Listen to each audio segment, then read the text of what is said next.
Hey guys. Hello. So for the manager interview, we interviewed Tony Bates, the executive chef, catering chef, right? Yep, executive catering chef for App State. He essentially oversees all the food preparation for like the box seats at football games, like the parent weekend we just had. I think last weekend, like he oversees that. Club functions that need catering, fine dining stuff, just pretty much anything on campus that is an event that needs additional food catered to. He oversees that preparation and the cooking of that, and that could be anywhere from hamburgers and hot dogs to filet mignon and lobster. Tony pretty much oversees it all, and that's located right behind the River Street Cafe. So it actually is connected to most of the App State Kitchen at River Street, but it's its own separate entity. We don't really work with them. And I actually work with Tony. I work for App State Catering, so there's easy access to get to interview him and yeah, yeah, go into his background. So Tony started off with no formal education. He didn't get a degree in culinary, but he did start at the Greenbrier Resort, which we researched, and it is extremely fancy. It's bananas. Yeah. It's located in West Virginia, White Sulphur Springs, West Virginia. It's a five-star resort, and it was founded in 1778. It's been featured on USA Today. Um, it offers luxury, short-term stays, real estate for sale, casinos, golfing, dining, and spa treatment. And you Pretty, should look it up. It's really fancy. pretty much any luxury thing or luxury experience that you could think of, that place has it. Mm-hmm. Yeah, so with Tony's experience, it's actually kind of unique considering he really cut his teeth at that resort.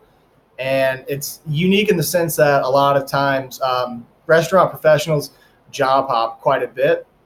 And when talking with Tony, I asked him if a lot of employers saw that as kind of like fickle or flaky, people jumping every 6 months from one job to another. And his explanation is like people and managers in the restaurant industry know that job hopping kind of comes with the nature, like the beast of the job.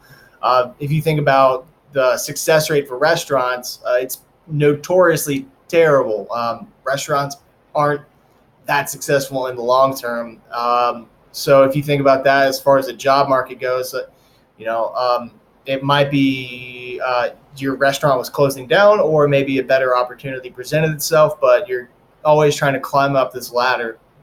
And yeah, the restaurant you're at might be sinking while you're trying to do that. So that can kind of lead to some a little bit of job hopping.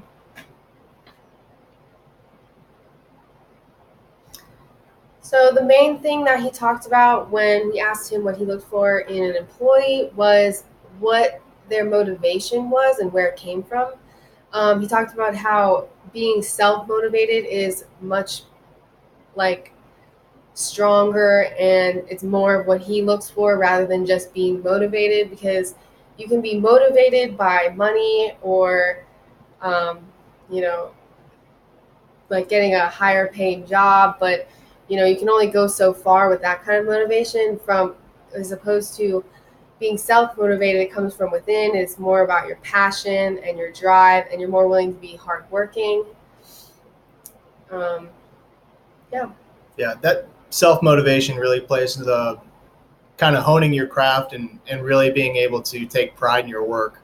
The head chef might not always be there over you. So if you don't take pride in your work, that can lead to some unhappy customers.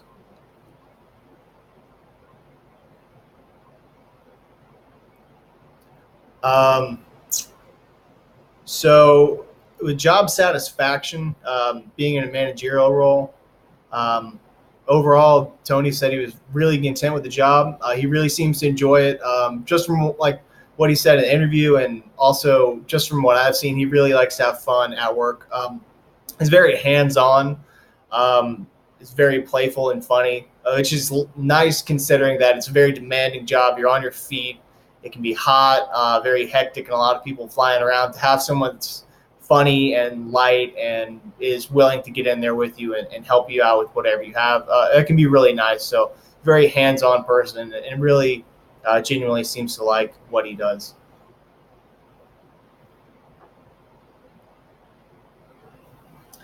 So for his managerial style, he kind of described how the internal customer is your number one customer, and that keeping employee satisfaction is most important, especially since most of the people he hires are college students, and that they're only going to be there for a few years, and they also eat the food that they serve to other people. That's very important to him. And we kind of related that back to the human relations theory that we've learned about in class.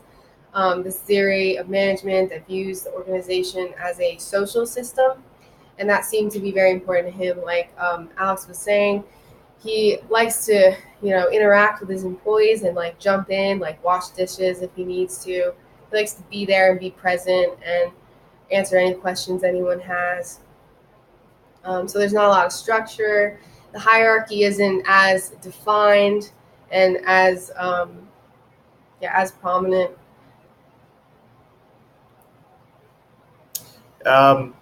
So with the hierarchy kind of being blurred, the Tony's plans for the future, it seemed like he didn't have any immediate goal. There wasn't any specific title he was seeking after, or no real plans to leave. And that's not from a lack of ambition. That's just kind of an openness to, like we talked about earlier, like the nature of the beast, that better opportunities might present themselves, or maybe things internally shift where, okay, now it's not a good fit.